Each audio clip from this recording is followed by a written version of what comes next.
Stop. Grammar time. I am going to keep on doing that. I know some of you find it painful to watch me do that, but if there's one thing I love, it's a good intro. A good memorable intro is what every YouTube channel needs. How you doing, guys? Welcome back to another episode of Grammar Time. Sorry I missed out last week. As you know, I was busy. But let's get straight back into it. This is episode 3. Episode 3 of Grammar Time. So, yeah, first one. I'll start with the first one. There's nothing else to say, is there? We'll get straight into it. So, the first one, this lines up with a little something that I covered in my podcast on Monday. Those of you who aren't listening to the podcast, you should be listening to the podcast, wherever you like, Spotify, Stitcher, iTunes, blah, blah, blah. Listen to the podcast, inshallah. So, this week's episode of the podcast was a plurals workshop, because people usually get plurals wrong. I've been guilty of it in the past. Almost all of my students are guilty of it at some point, and many native Arabic speakers are guilty of it themselves even.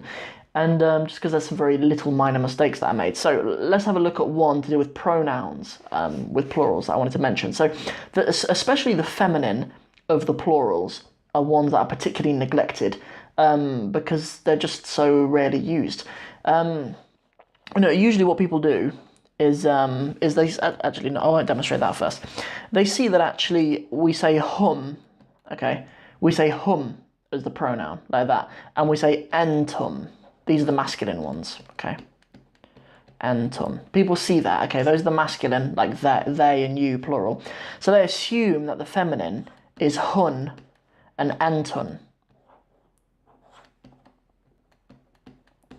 They assume that they have sukun on the end, just like the masculine ones do. This is correct over here, right? But these ones, you don't do that, okay? That's a really common mistake, and because that's what's done in Amiyya most of the time. So that's why the mistake is so common. And even when you go online and you go to search, like how to conjugate feminine plurals, these are the pronouns that'll often be used. They'll often use the ones with a sukun on the end, even though in Fusha this is how it should be, okay? We shouldn't say hun, we should say hunna. Hunna. And for the second person, sort of you plural, we say antunna. Antunna. This is what we need on the end, okay? But this is the common mistake. That's the common mistake. Don't do that. Hun and antun. Hunna and tunna. Don't forget it. Mistake number 2. Okay, mistake number 2 is this. This is a mistake that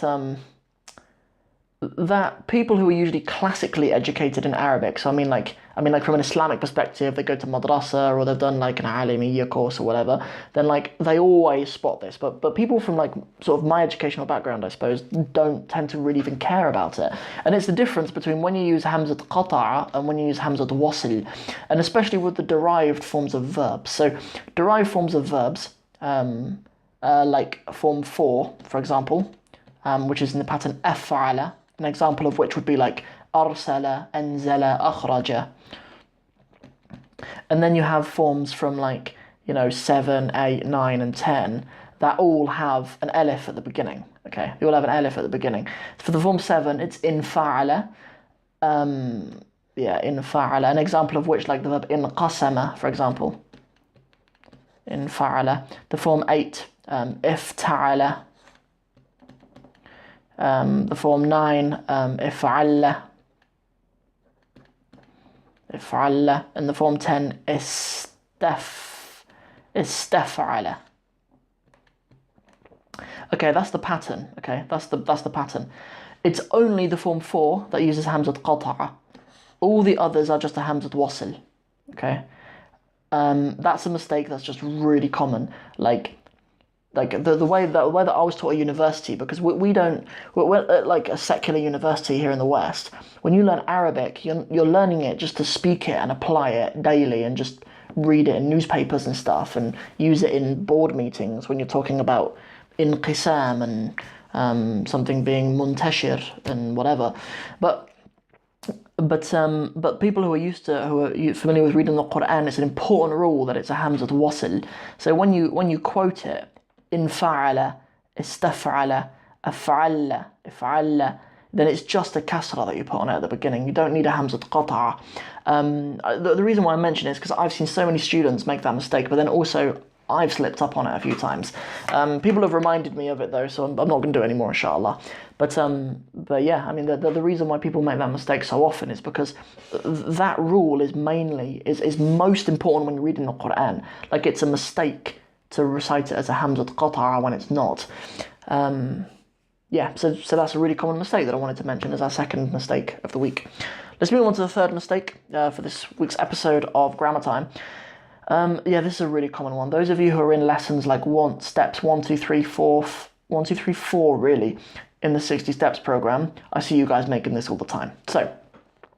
So non-human plurals, right? Or non-aqil, non-kind of intelligent, non-thinking plurals. And what we mean by that, the reason why sometimes, like I always as a default I say non-human plurals, because that's just how I think is the clearest and most simple way to explain to my students in the beginning. But the Arabic term is غير عاقل, is things that they're not thinking, they're not kind of cognitive. Because it's not only humans that fall into that, it's also anything that is conscious of Allah subhanahu wa ta'ala. So like humans are in it, the jinn are in it, the angels are in it. Yeah, so things that can be conscious of Allah. Yeah, so it's a bit beyond humans, but it's really common, right, that people will say something like al-kutub, for example, something which is not conscious of Allah subhanahu wa ta'ala in of itself. Al-kutub, al-kutubu, let's say the cheap books, or no, not cheap, let's say the new books, okay, let's say the new books.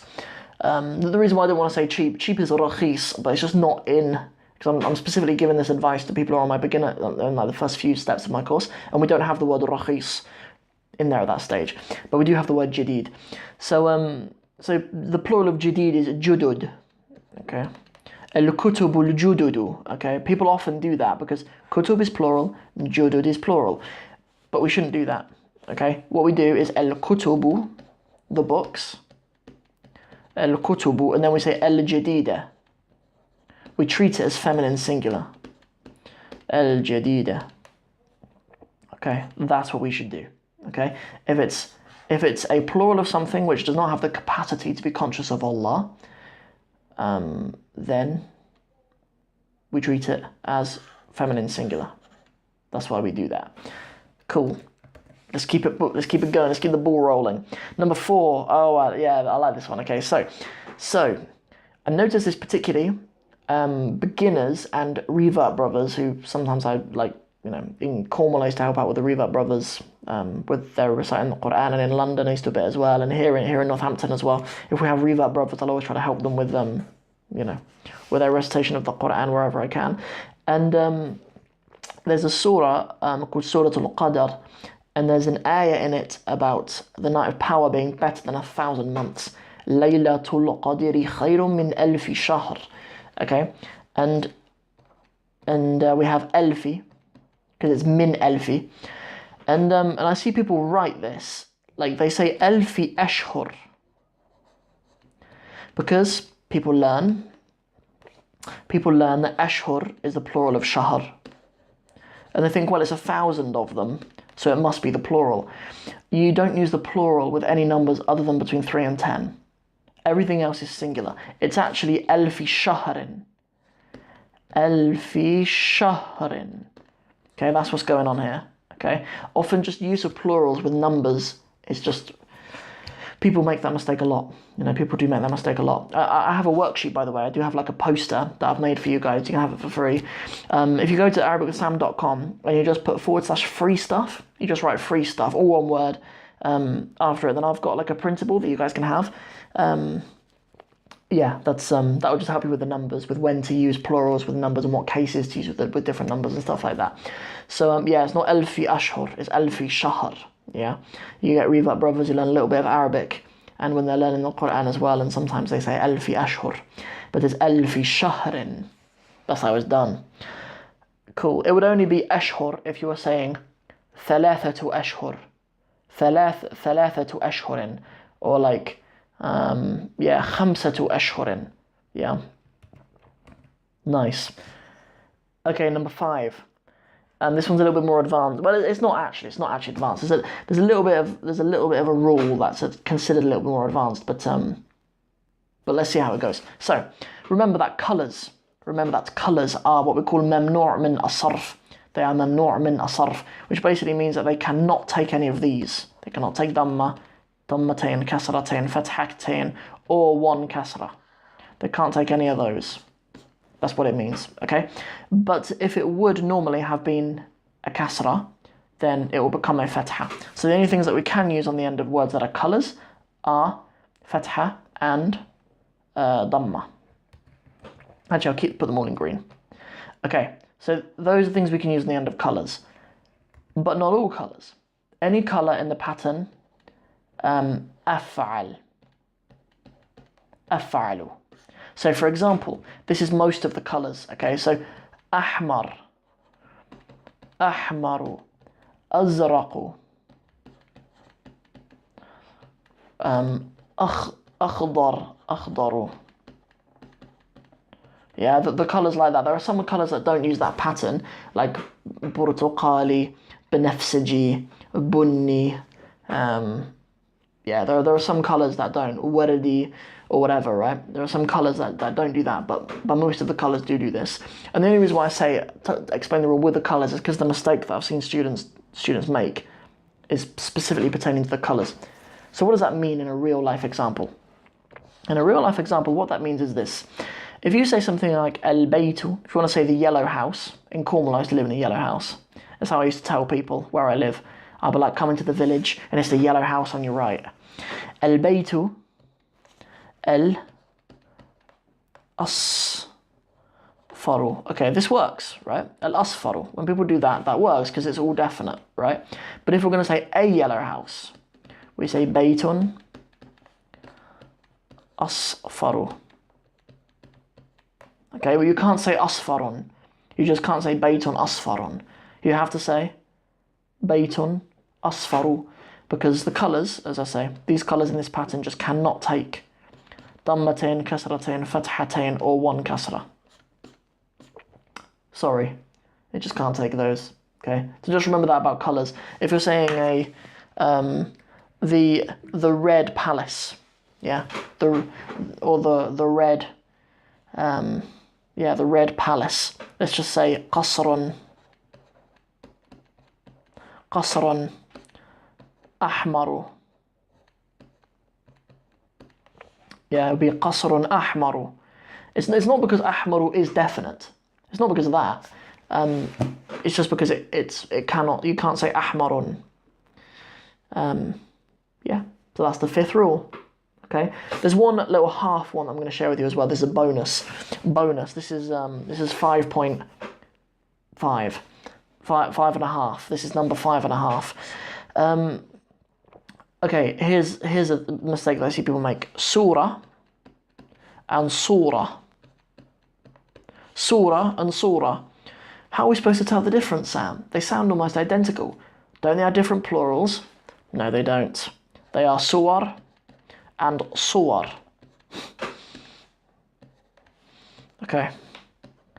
I know it's only the difference between a sad and a sin, but the difference is quite big. A surah is a picture, and a surah is a surah of the Quran. Okay, that's just a little mistake. I often hear people say surah, Suratul Baqarah, or Suratul Ra'ad, or Surat Muhammad, or whatever. But it's Suratul Fatiha, Surat Maryam, Suratul Nas, whatever. It's not with a sad. With a sad, it's a picture. With the sin, it's a surah. Okay, that was rule mistake 5.5 for this week's grammar time. It was a good one, I think. I enjoyed that one this week. We will continue next week, inshallah, on Thursdays. Don't forget, grammar time has moved to Thursdays. Tuesdays is Tuesday talk-throughs. Let me know what you thought of this episode. Let me know if you know of any other common mistakes that people make, or a common mistake that you have perhaps made. And I look forward to hearing from you guys. If you enjoyed this video, and I hope you did, don't forget to like it and share it with the people that you think might benefit from it. And don't forget to subscribe to the channel if this is your first time here. Catch you guys in the next one. Tomorrow, we have the live Q&A. Go over to my Instagram, @ArabicWithSam on Instagram, to join in with a live Q&A at 5 p.m. And I'll answer all of your questions, inshallah. Any questions you have about learning the Arabic language, anything about grammar or vocab or courses or anything like that, come along, 5 p.m. I'll be there for a whole hour, UK time, of course. And I'll see you guys then. Assalamu alaikum wa rahmatullahi wa barakatuhu.